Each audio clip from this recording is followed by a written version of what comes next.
I'm almost Canadian. I grew up in Detroit, Michigan, which is right across the water from Windsor, Ontario. And back when I was much younger, we only had 3 TV stations in the United States, but we also got the Canadian station because we were across the river. So I became a big hockey fan. We had the Detroit Red Wings, and of course there were the Maple Leafs and Canadians. But you know, you sort of learn to speak a little Canadian, and which was reason why I was sort of shocked one day when I was driving down the road in the middle of Ohio, and they were giving the results of the Stanley Cup over the radio in Ohio, and announced that star player for the Montreal Canadiens, Henry Richard, had scored the winning goal. And I almost drove off the road because I knew it was Henri Richard, not Henry Richard.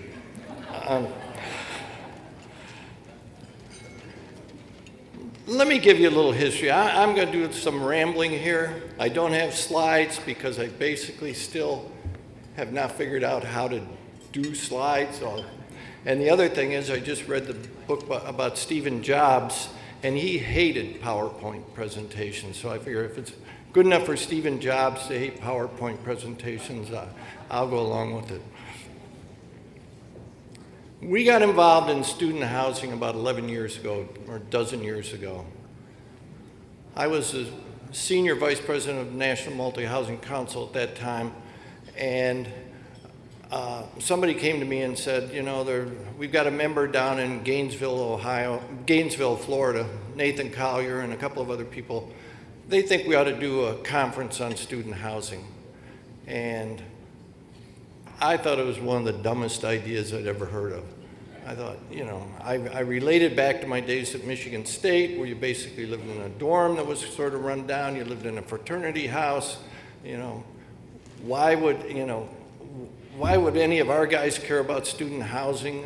You've got dormitories, fraternities, off-campus apartments. You know, what would be in it for the conventional guys? And like so many things where maybe you think something's really a dumb idea, it turns out to be a great idea. And sometimes you think something's a great idea and it turns out to be really dumb.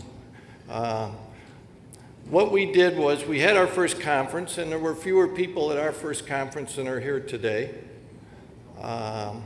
It was tied in with our fall board meeting in Chicago, and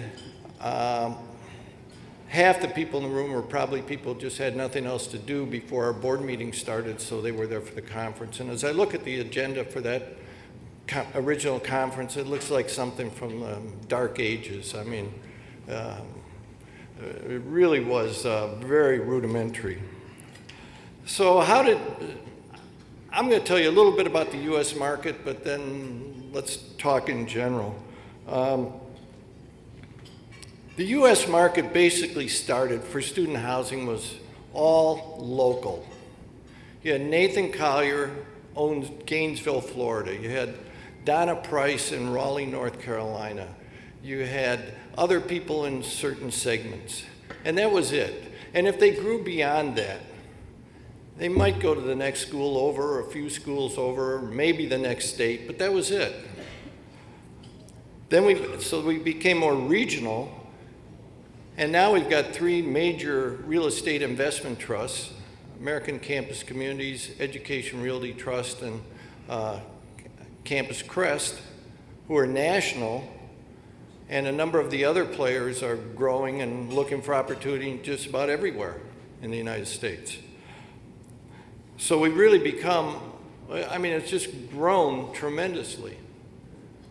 At the National MultiHousing Council, we started with this conference 11 years ago, and about 4 or 5 years ago, we've decided to form our own committee within the National MultiHousing Council of student housing people, and that has grown to now over 100 and some people. We have 21 of the top 25 owner-manager groups in the U.S. as members. We get together several times a year. We talk about different problems. And because I previously had been responsible for like all issues for conventional multifamily, when our student housing guys send me an email, I know how to get an immediate answer. almost no matter what the question is. I was sitting at a conference a month ago and somebody told me, gee, we just made a huge settlement. We had to pay a huge amount of money to settle a disability problem. I don't know if you have the same law here in Canada, but you know, our properties have to be developed so that they're handicap friendly. And if they're not, you're subject to a lawsuit and you have to pay. I said, well, why did you pay? Well, we had taken over the property and we did this and that. I said, only the original builder of the property is on the hook for paying for it. You could have saved yourself, I don't know, it was more than $1 million. So that's one of the advantages that we have as a national group and the huge staff that we have at the MultiHousing Council in order to keep up on all these issues, fair housing, everything else. Our meetings enable our members to get together, discuss problems. Each one brings a different perspective. I mean, Greg Faulkner and Mark Humphreys are terrific members. They bring their perspective. And so we get to really discuss and walk through some of the problems. Talk about best practices. Talk about research needed. When we started our conference 11 years ago, the second year somebody came to me and said, we ought to do some research. I said, okay, like what? Well, I've got an outfit that charges only $75,000. And I said, yeah, okay, and what are they going to do? And they're going to review the literature. I said, what? They're going to review See, this is where I thought a dumb idea really was a dumb idea. $75,000 to pull newspaper clippings about student housing so that everybody would see what was being written about student housing. I said, no, I think we'll hire 3 college interns and we'll try to figure out around maybe 75 or 100 schools, what's the universe of off-campus student housing, what are they charging for rent, what are the amenities and everything else. So for about $10,000, we got this huge wealth of data. And since that time, we've produced a research report every year for the conference. Now, one thing it did was, if you go back in the US 10, 12 years, you had these owners, but basically they were stuck with the property. They might be able to sell it at some point, but there was no secondary market. And I remember the brokers coming to me and some of the lenders, the brokers mainly coming to me and saying, you know, the biggest thing you guys could do is make more lenders comfortable with this space. And that's what we did. We set out, we did a lot of research to show lenders that this was not some scary space. Derek talked about Animal House. I mean, it's not Animal House. It's a very exciting space. People know what they're doing. If you lend money to somebody who knows what they're doing in this space, it's almost guaranteed. Conversely, if you lend money to somebody who doesn't know what they're doing, it's probably guaranteed you're going to lose money. Now, I've heard that one of the questions before, and this is a very typical way of probably how you don't do something in student housing, which is, I've got a piece of land near a university. I've got some an investor group. They might be doctors, lawyers, whatever. They're willing to put up the investment.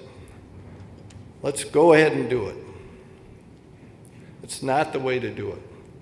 You've got to have somebody, a sponsor or somebody, you've got to have teamed up with somebody who knows how to manage one of these properties, who knows how to develop it, who knows what they're doing. Otherwise, it can be a total disaster. Now, the U.S. market is maturing. There's a lot of hot money out there chasing all different kinds of deals. I don't know what it is today, but if a property came on the market and it looked like it was in a halfway decent university and other things, there've got to be a dozen or more potential buyers chasing this thing. There's got to be a whole bunch of lenders chasing the buyers. And so it's gotten very hot. But still it hasn't overheated yet. And so one of our goals at the MultiHousing Council is to just try to get all of these people together to talk about pipeline data. We now put out a report on pipeline data in 25 counties where there are major universities, what's coming down the pipe. So if you're thinking of developing, but oops, I see 5 different properties are in this pipeline, maybe I don't want to go there, maybe I want to go somewhere else. If you're new, how many people are here are thinking about getting into student housing or new to it? The best way to really learn about this, if you're really going to put money into it, is probably to buy an existing property. But even before you do that, go spend a week or 2 at that campus, walk around, get a feel for it, get a feel for who lives where, who's willing to pay what. You really have to, it probably takes 5-6 years minimum to get used to working in this space. This is not conventional multifamily. This is management intense. But if you know what you're doing, it can be very profitable. The other great thing about this space is the diversity that's in this space. There are a lot more women involved in student housing and student housing properties than there are in conventional and in probably other businesses. It's just a great, and it's a whole great perspective. And when you think about it, half the students or more are female, so why shouldn't half the management or owners be female? Or at least be a key part of your team so you know what's going on. One of the research things we do now is called an income and expense survey that we put out. I get about 40 different companies to send me their profit and loss statements for each of their properties and the demographics of it, and we put it all together. Really don't have to do anything other than send me a copy of what you have. And I'm an old rusted out CPA, so I can figure out what numbers to pull from each P&L. But that's been very successful. We started 91,000 a couple of years ago, 91,000 beds. We were over 200,000 last year and hope to get to 300,000 this year. Also show you rent data, gross market rent, concessions, vacancies, everything else, so that the lenders have sort of a benchmark to look against. And you have a benchmark in which to prepare a P&L, pro forma. You have a benchmark in which to look at your properties and see how you're doing. How is maintenance as a percent of rent and that type of thing.